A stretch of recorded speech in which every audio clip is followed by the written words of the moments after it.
Hey guys, welcome to episode 4 of the M3D Life podcast. We are 4 episodes in and I'm already losing track. It's a great start. We are down at Centurion Club, which if you don't know, it's where they held the first ever LIV Golf event and also the London event in 2023. That's the last time I was back here, but myself and Richard, my expert videographer, have been out on the course today filming our course record challenge for you guys. This is the second episode of it, so please do check out on my YouTube. The concept is simple. Could I play on tour if I were to start from just 100 yards away from the flag? We go out there, start 100 yards away, try and break the course record. If I do it, we move 100, we move 10 yards back. It's a great start to this podcast, guys. But we have so much to dive into today. We have just had the final round of the Masters. So much to dive into. Rory's win, Bryson Dechambeau, Justin Rose, Augusta National, all topics I want to cover in today's video. And I would love to hear your thoughts on all of these topics down in the comments below. So let's dive in. Rory McIlroy's win. Whoop. Richard is very pumped about this. He actually gave me chills. He said he was watching it with his dad, and I believe you were both getting pretty emotional about that. Yeah, it was a special moment to watch that with my dad. Yeah, special. We've wanted this for a long time. Seeing Rory break down on that 18th green, the emotions released, how much it means to him. I heard a really incredible stat recently, which was from Riggs at the Foreplay podcast. Shout out to those guys. That basically, if Rory hadn't won one of the next 2 majors, his gap of not winning a major championship would be longer than Tiger Woods' gap until he won in 2019, which is a staggering stat. When you consider that Rory is still so young, when you consider he's actually been healthy, if you look at what Tiger Woods went through in that gap, all the personal issues, all the injuries, the surgeries, like, it's not that surprising he didn't win a major championship in that time, even though he's Tiger Woods, because he had to go through so much. But Rory in that time has stayed relatively healthy, not been through nearly as much, or at least not publicly, and has been playing some great golf, winning huge tournaments around the world. So it was pretty incredible to see him win. I had a little bit of money on Rory McIlroy, but also I think the way the final round was set up with the Rory-Bryson pairing, those guys being so different, Rory coming out saying he doesn't understand YouTube, he doesn't understand why people watch it, he would much rather watch professional golf, and Bryson Dechambeau being so involved in the YouTube golf space. They are such different characters. It is actually, you couldn't really choose more polarizing guys, and the way they play the game, very different, both long hitters, but just an incredible setup for the final round of the Masters. Will Rory McIlroy win again? Where will he go from here? Will he win more major championships this year, more Masters? I think it's a really difficult one because he clearly was struggling in the final round, even you could say potentially all week. I think a bit mentally there with some of the mistakes that were happening. I mean, they say you can't win at Augusta, or you can't win any major championship if you make double bogeys, and yet Rory made probably the most double bogeys of anyone who's ever won the Masters. I would actually love to know that stat, how many double bogeys the most ever have been made to win the Masters, basically. Rich, any thoughts? Will Rory win another major this year? Yes. Yes? 100%. He's on it. He's let loose. Okay, I'll play devil's advocate and say it doesn't fill me with confidence when for example, that shot on 13, the par 5, 89 yards, I believe it was, something in that realm. Terrible. Like, maybe one of the worst shots he's ever hit.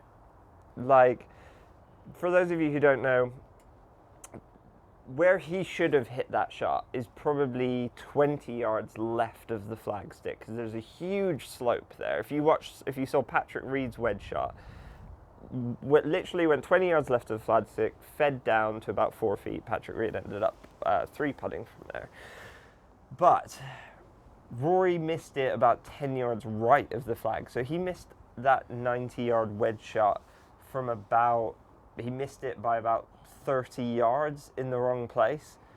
And I mean, he could have missed it another 20 yards left of that if he wanted to. He would have been fine. At worst, he's making a bogey. But yeah, it did not fill you with confidence. I think his performance and I think it did show you a little bit his mindset, how nervous he was feeling. I think actually the best shots he hit yesterday were the really difficult shots when he actually was forced to be aggressive, forced to hit it through a gap in the trees, forced to go for a par 5 and 2 because he needed to make birdie. And some of those shots were absolutely ridiculous. So I think a lot of people have thought that the only way Rory could win the Masters is if he had this huge lead, and that way, he had some shots to play with. But I actually think it kind of shows he's probably not great when he's leading, because it changes your mindset from I need to protect my score, I need to play defensive, to just playing his game, which is pretty attacking. And that's the style of golf that got him there in the first place. He's not a layup kind of guy. He is, going for it. And that 90-yard wedge shot he hit on the 13th that he missed so horrendously, that's probably a factor also of just being in a spot he wouldn't normally play from. How many times has he not gone for that green unless he was really forced to? How many times has he actually played or practiced that shot? Because most of the time he's going for that green. And I actually think, I understand obviously why he didn't, but I actually kind of think he should have gone for that green. Even if you hit it in the water, you can still get up and down for a par. So he would have been better off. Obviously, hindsight, is helpful. But let's talk about Bryson Dechambeau for a second. I was so excited when we found out that he was going to play with Rory in the final group. His putt on Saturday on the 18th green that he holed, it was absolutely electric. I think it was set up for an incredible run on Sunday. And even the first few holes, Rory makes double, Bryson makes par, Rory, makes par, Bryson makes birdie, so Bryson's ahead by 1. It was set up to be incredible. Unfortunately, as we know, Bryson didn't play very well in that final round. Really didn't play well, not, even for him. Which was really disappointing. I think, not obviously for Bryson, but also for us as spectators. I would have loved to have seen a Bryson-Rory playoff, or a Bryson-Rose-Rory playoff. I think would be incredible and would have been so electric. And, he hit it pretty well off the tee, but just didn't seem to have any control over his iron game, was pulling everything left, hitting these huge draws. When you are hitting a 30-yard draw, that shows that your swing path and swing direction is pretty severely in to out, and it is going to be trouble. It is going to be difficult to control your club face and to control your distance control when that is happening. I would personally love to see Bryson go more towards a fade. I know that's actually where his coach wants him to go more towards. Obviously, he feels incredibly comfortable with the draw. But I just think even if he could just get his ball flight back a little bit more neutral, it would really, really help him a lot. Justin Rose, pretty incredible performance, I think, safe to say. Deserves another major. I think deserves a Masters. Lost 2 playoffs now. I don't think anyone wants to think of Justin Rose in the same vein of thought as sort of Greg Norman. Obviously, he lost in multiple playoffs, lost multiple Masters when he probably should have won. So I would love to see Justin Rose win a Masters. Justin Rose, I believe, now has played the most Masters of any player ever without winning it. And I think he deserves it. I do think he deserves it. Like, incredible performance on Sunday, the whole week. He didn't have his best stuff on Saturday. I believe he just wasn't putting very well, couldn't really get it in the hole. What do you think, Rich? 65, 66 from Thursday and Sundays. Deserving of a win, I'd say. Yeah. That's pretty special. I kind of agree. I do agree. Do you think he wins the Masters? No. No, you think he I doesn't? I think that was it. I think that was his. It's hard to disagree. I mean, how many Masters has he got left? That's the question. Like, how many more years can he compete? I mean, last year he had to qualify for the Open Championship just to play in it, and he obviously performed very well. And he came second in the Open, didn't he? Yeah, I think he was second or third. I can't remember what he finished in the end, but there's a player. But still there. Yeah, he's still there. He still strikes it. He still plays well. He's putting well. You know, he's probably putting better than he putted his entire career, probably. Yeah. Like, if he'd putted that well, he'd probably have a lot more major championships. So just Saturday let him down. His putter was cold. Saturday let him down big time. Not good. I think he comes back to compete, though. I think he's starting to get the feel of major championships. I think, like, his experience, he's just steady. He's just pretty solid. Like, he's not getting rattled. I think a lot of young players, when they play in majors, they think they need to make birdie on every hole, or they think one bad hole, one bad shot, and they're out of it, and they try and do too much on the next hole, potentially. I think he's just solid. He just knows his game. He plays his own game. I could see him competing maybe this year, maybe another Open Championship, getting up there. Yeah. Yep. I can see that, but let us know what you think of Justin Rose in the comments. Also, let us know, who were you rooting for in the final round? Who did you want to win? Ludwig Aberg is another, not Aberg, it's actually Oberg. Ludwig Oberg is another one we need to talk about. I think Masters green jacket in his future. Yeah. Yeah. I love how he just walks up and hits a golf ball. Yeah. Everyone should be put on a clock and forced to play as quick as him. It'd make golf way more interesting to watch. Okay, controversial topic this. Yes, I completely agree. I love how quickly he plays the game. And he has talked about how he actually plays quicker when he's more nervous. Most people slow down. Yeah. He plays quicker. There were a few times where he got up over the ball and hit so quick that I was kind of in my mind like, I feel like he just needs another half second. I actually thought the same thing yesterday as well. You know what I mean? I loved how fast he played that, but there was a few times where I was like, oh, he could have looked at right, that exactly. for a few more seconds. It kind of looks nonchalant. It looks like he's not fully focused. Obviously, he probably is, but I just think if he took that extra split second and just to get himself focused just a tiny bit more, I would just like to see that. I do love his swing, love how he plays the game, rips it, super, super impressive player. Obviously, has done really well around Augusta's first 2 times, nearly came back to, you know, get in the playoff and, you know, was looking really good at one point. Yeah, I think, I agree. I think he'll win the green jacket. For sure. I think I would like to see him compete in a few more majors this year. I don't think he's really competed in many majors. Second last year, 7th this year. Yeah, that's solid. 2 Masters. But why is he? It's Amazing. interesting because he hasn't really been up there that much in other tournaments this year. And to my recollection, hasn't really been up there in many other majors. So I do think he'll struggle at the Open because he hits such a high ball flight. I think he's talked about that, like, he doesn't have that knockdown shot. He just can't hit it. He hits everything sky high. Yep. That's pretty difficult in Open Championship, windy conditions. He's probably also, I mean, he's Swedish, but I don't really know how much golf he's played in Sweden. You know, most of his golf is probably in America. That's where he went to college. So he's probably used to the more American style of playing golf. So I don't know how he'd do in English Open Championship conditions. Scotty Scheffler, another one we have to talk about. I do think that even though Scotty didn't win, it was a great performance. He still, you know, finished top 5 or whatever it was.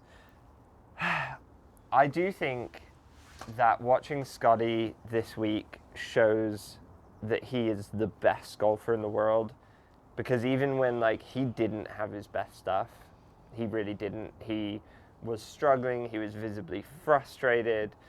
not playing his best golf at all, and yet he was still up there. He was still, like, somehow so close to the lead, still at a point where on Sunday you're going, couple more birdies, and he's right back in this.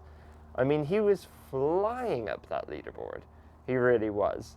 I do hope he kind of starts to find himself again, starts to find his swing again, starts to hit it a little bit better. It really looked like he was struggling to turn the ball over from right to left, struggling to hit that draw. Maybe his swing path's gotten a little bit too out to in, hitting too much of a fade. I'm not really sure what it is. He hasn't really been himself all year.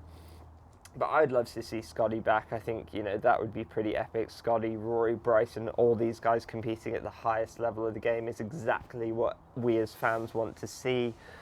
I do think, the Masters is so unbelievable. And Augusta National, like, I was thinking, what makes it the best place? What makes it just create the ultimate amount of drama, the biggest amount of drama of any major championship, and why? And I was looking at the golf course, and especially on Sunday, where the pin placements are, they're in a lot of these bowls and swales, so it's easy to get shots close, but if you miss it by a small margin, and specifically if you miss it in the wrong place, it's almost impossible at times. Like, it feels like at times you either have a 10, 15 foot or less birdie putt, or you could make bogey or double really quick if you miss it short-sided in a bunker, if you miss it long of some greens, pull it left into the water, whatever it is. It really feels like you can drop shots quickly, but you can also get them back. And I think that's what creates the most amount of drama. I mean, look at Rory. He was, dropping so many shots, but also making birdies. Scotty's flying up the leaderboard. Bryson's going both ways at times. It really creates the ultimate amount of drama. It's kind of the ultimate risk and reward golf course. So I think in my mind, that's what makes it so good. Any other thoughts there? No. Agree? Just also the no phones thing makes it the best tournament in the world. Yeah, that's an interesting one, isn't it? Everyone's locked in. There's no one's tweeting and Instagramming. And everyone's watching golf, and it makes the crowds better, and it makes watching it better. It's just excellent. It's hard to argue with the no phones thing. The only thing I think from like a logistical standpoint is if you're there, if you get separated from your group, you want to go off and grab a drink, whatever it is, like, just to find your friends, right? Well, you just go back to the old days of have a meeting point and you say, if we lose each other, we'll meet here. We did it way before mobile phones existed. It does bring you back, doesn't it? Yeah. It makes me think back to when I was like a child, and it was like, if you get lost, you meet back here, or how long do you want? And you say, I'll meet you in half an hour, meet you at 4 or 5 or whatever it is. Also, if I'm going to get lost, let me get lost at Augusta. I don't care. I'll go have a great day. It's not a bad place to get lost at. Yeah. It's not a bad place to get lost at. I mean, I've never been to the Masters. Would love to go. Augusta, if you're giving any tickets this way, we'll take them. But the food and beverage, that catches my eye. Yeah, the prices. Chicken sandwich is good. The prices though, so cheap. I would get so much food. Hell yeah. It would be ridiculous, and it looks so good. I saw they were doing these Augusta National Masters packs that you could get ordered if you lived in the US, and you could order them to your house for like $180. You could get egg salad and pimento cheese sandwich mix and stuff, and pulled pork and potato chips and whatever else, like, delivered to your house, so you could have that authentic Augusta National, the Masters feel. I have to say, if I lived in the US, I think I probably would have ordered that. Like, would you be ordering that? 100%. Yeah, of course. I mean, it's a lot of money for what it is, but I didn't see them do that this year. Yeah, they did it. They did it as well. They did do it, yeah. Nice. But I don't think you can get it in the UK. It's probably a long way to ship egg salad from Georgia to the UK. But The other thing I wanted to discuss with the Masters was the commentary, the commentators. Now, I think if you're listening in the US, you probably had different commentators for this. In the UK, we were listening to Sir Nick Faldo, Butch Harmon. Who else was on the commentary? It was was Radar on there, and Wayne Riley, Paul McGinley, I think, was on there. I absolutely, Butch Harmon, excellent. Yep, I think we all agree there. Knows his stuff. Love Butch. Wayne Riley, love him. Who else? Paul McGinley. So Paul McGinley and Nick Faldo, I think.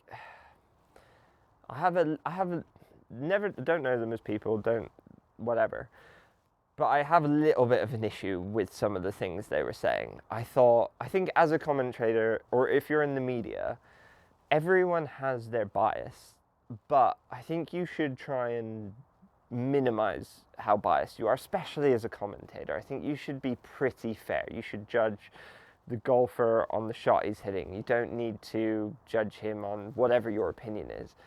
I thought it was so clear that Nick Faldo does not like Bryson Dechambeau.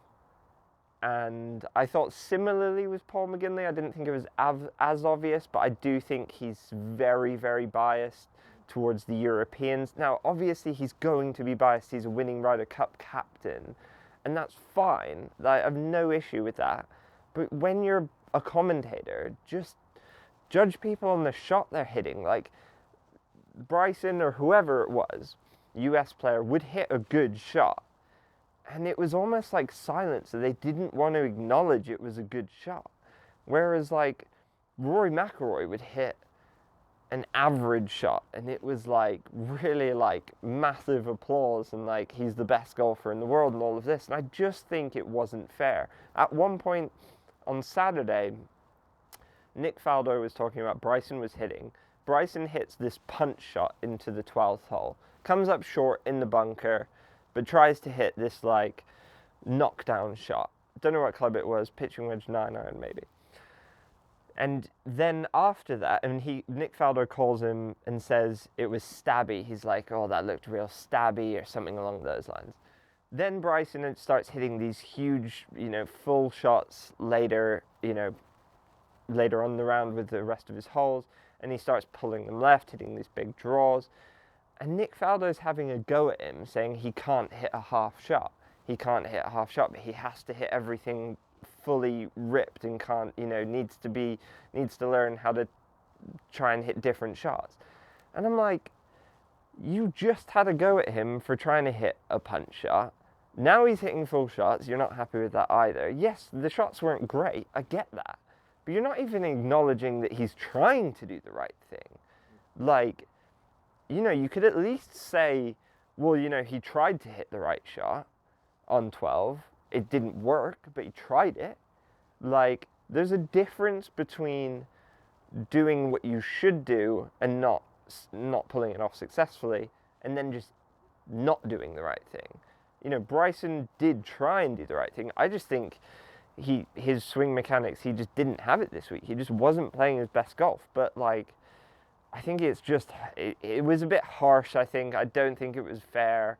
I don't think the commentary was great. I don't know what the US commentary was like. I would have loved to have listened to the US commentary in comparison, obviously, of Jim Nantz and, all these guys over there, and it's epic. And I just feel like their commentary is a little bit fairer, is a little bit quieter as well, is a little bit like less getting involved. It was almost like with the UK commentary, they were really talking over the actual golf at times. And I heard Brandel Chambly on the 4Play podcast talking about how, their producers really set up the stage and tell them not to over-commentate. Like, you have a dramatic performance unveiling in front of you. You don't need to commentate and describe every single thing that's happening. And that's what leads to the best commentary moments that we're all familiar with over the years. And I just think the UK commentators need to maybe take a leaf out of their books, maybe just take a breath every now and then. Yeah, I think, in my opinion, that probably would have helped. But let me know what you guys think in the comments down below, and make sure you do follow our podcast. This is episode 4. We will be bringing you episode 5 very, very soon. Myself and Richard are working super hard to deliver a lot of content to you guys. We're going to be putting a lot out on my YouTube channel, Mike's 3D Life on YouTube. We'd love it if you checked it out. We'd love your thoughts and feedback. And if you could just do something for us, just like this video, leave us a comment, follow our show. We will continue working tirelessly to produce more content to keep you guys entertained. Thank you very much for listening. We will see you in episode 5.